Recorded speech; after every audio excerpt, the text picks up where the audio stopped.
guys, karibuni tena to another amazing episode here at Kaluhi'S kitchen.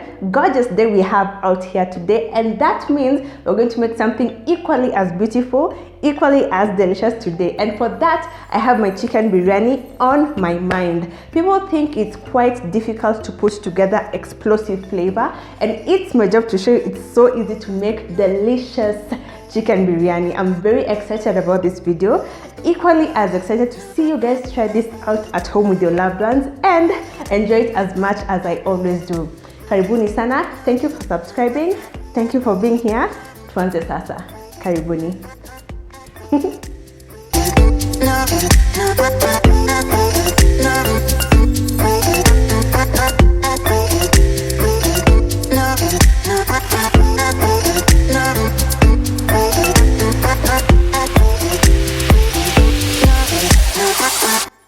Everything's set and ready to go, and this looks like ingredients kidogo compared to all my other recipes, but trust me, it's all going to come together at the end. There are two ways in which you can get your biryani together. Method one, it's either you add the spices together with the tomatoes and let them stew with the tomatoes before you add the meat.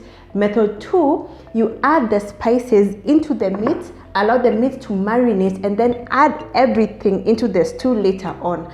For me, I always go with the marination because it really allows the meat to have inherent flavor of its own. The stew will have flavor once you add the meat as well, but the meat will also have those same flavor notes that the stew will have as well. I marinated my meat on Saturday night. Today is Tuesday, so that's a 3-day lead time. And as I always say on Twitter, on everywhere, the longer you marinate your meat, the deeper the flavors shall be.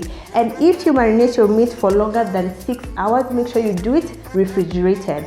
So let's talk about what I used to marinate my chicken. To my bowl, I added my drumsticks followed by my mala. You can use any part of a chicken or a whole chicken if you have one, and also instead of mala you can use plain yogurt because those two are perfect substitutes of each other. And when you're using mala, use it in its natural and sweetened state, not ati unachukua mala unakoroga skari then unamwaga, babe. As in, and pia make sure you use strictly plain yogurt, because if you use banana yogurt, strawberry yogurt, chocolate yogurt, those sweet artificial notes will throw everything off and ruin your dish. We are not making black forest biryani, we are making chicken biryani. So strictly unsweetened mala or plain yogurt. Next, I added my fresh ginger, followed by my fresh garlic, some fresh rosemary, and some fried onion. I followed this by my 6 spices of choice, and for that I used some dried thyme, some turmeric, cardamom, black pepper, cinnamon, and some chili paste. You can use any kind of chili you have. You can use the bird's eye chili. I eat the chilies we have at our mama burgers. Just make sure you cut them up really small, then you add it in. I prefer to use a chili paste because it mixes in a lot more easily and a lot more uniformly. And the chili I used for this recipe is the one by Mdalasini Relishes. I'm going to link her contacts down below. I also use that same chili for my garlic tandoori masala meatballs, whose recipe I hope by now you have already tried out. If not yet, if you're yet to Kiingereza. If you're yet to, make sure you go get the recipe from my blog and from this YouTube channel and try it out. After my spices, I thereafter added some grated raw pawpaw, and for me this is a key ingredient for any biryani, chicken biryani, and also for my goat biryani, which I made last year. Pawpaw contains papain, which denatures the nature of protein strands, making the meat a lot more tender and easier to chew. Because of this tenderizing quality, I really like it for my meat dishes, preferably for biryani dishes. It has to be there. So just go get a raw pawpaw, and because it's raw, it makes it quite easy to grate, and because you will have grated it, it's very easy to combine into everything else. And for my final ingredient, some balsamic vinegar. If you don't have balsamic vinegar, you can use any other vinegar truly except white vinegar. You can use grape vinegar, you can use white wine vinegar, you can use apple cider vinegar, but do not use white vinegar. In place of vinegar, you can also use the juice of half a lemon, which is similar to what I used for my goat biryani. But for this particular recipe, I wanted to go with balsamic notes, so I went with my balsamic vinegar. I then mixed everything together and covered it with a lid, then placed it in my fridge and allowed it to marinate for 3 days. Now that we've gone through everything and I trust everything is 100% clear, we're now going to proceed to the next phase of cooking, which is the stewing stage. To my pan, I added some vegetable oil followed by a dash of salt. I then added my white onion and allowed them to simmer until fragrant and soft. I followed this by adding my finely chopped tomatoes, a tablespoon of tomato paste, bay leaves, and then some hot water. I mixed everything together and then allowed them to simmer for about 10 to 15 minutes until the tomatoes completely break down and combine in uniformity. Hiya, we are back now 15 minutes later, and let's check on our tomatoes that have been simmering.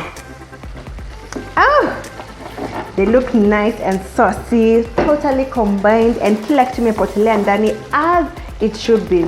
You can really smell the bay leaves and you can tell they have combined very, very well. The bay leaves, just as any other spice I have used for this recipe, I bought from our local supermarket. The spice, I also make sure you always walk in your spice aisles and get acquainted with what we have over there.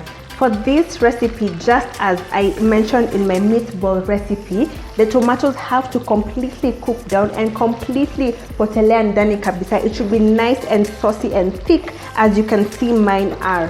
When you serve food and you have those unsightly huge chunks of tomatoes in your food, that means you rushed the cooking process. You did not allow the tomatoes to cook down as they should with any stew or with any savory dish that calls for tomatoes to be part of the ingredients. It's very important that you just take your time. 15 minutes is not a lifetime. Just take 15 minutes and allow your tomatoes to cook down for everything to become nice and saucy and to create a nice rich base for your dish and for your food to look beautiful at the end. It's not too much to ask, really. Now that my tomatoes have cooked down to perfection, we're now going to go in with the marinated chicken, the 3-day marinated chicken, and add it right in.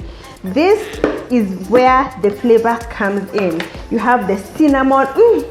Oh, it smells so good. You have the cinnamon, you have the ginger, you have the garlic, you have the thyme, you have the turmeric, you have like a lot of things, but in combination they come together so well. You just add them as they are. Same thing we did for my goat biryani. Make sure you don't rinse the chicken then add it in. What are you doing? Just add it in as it is. This is where the flavor is. So that said, let's proceed and add our chicken.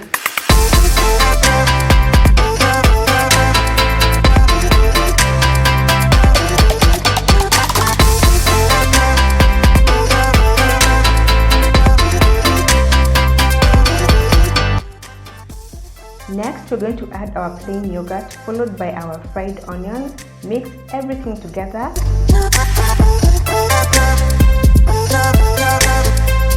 Cover with a lid, transfer it to the back burner and allow it to simmer until the chicken is cooked through and through. Perfect. We've now transferred our chicken. We're going to let it simmer until it's done.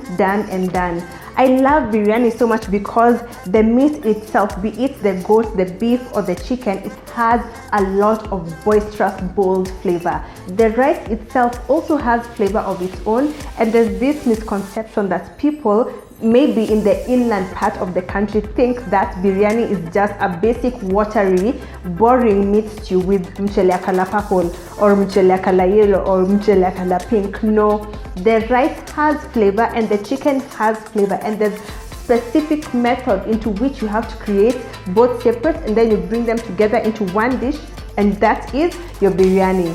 Biryani is flavorful, biryani is bold, biryani is unforgettable. It's not colored rice and basic stew. Biryani is biryani, and I hope after you watch this video, you'll realize the difference, and after you try out this recipe, you will taste the difference and appreciate all the efforts you've been through. Now that that's done, let's make the rice, and it's so easy to make, and here's how I'm going to make mine. To my water that has some oil and some salt, I'm going to add my whole clove, my whole cardamom, and my whole cumin. I'm going to bring everything to a boil and then add my washed rice. After everything has cooked down and the water level significantly reduced, I'm going to add some turmeric as my yellow coloring agent to half the rice. I will then allow the rice to finish cooking off, and then later on toss everything together and prepare for serving.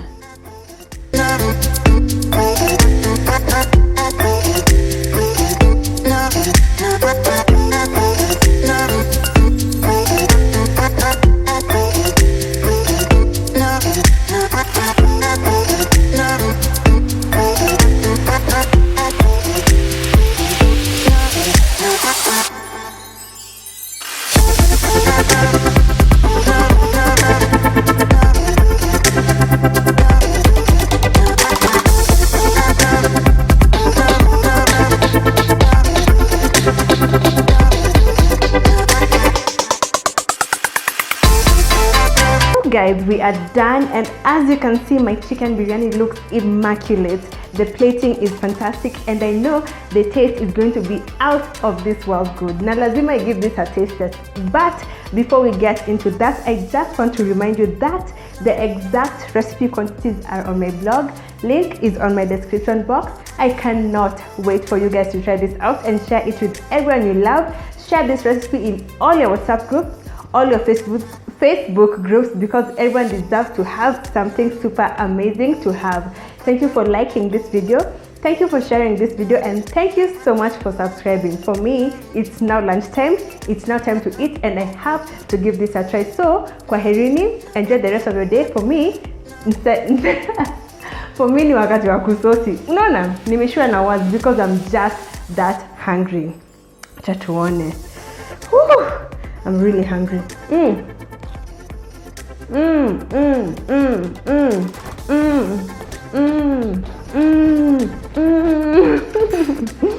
Yo.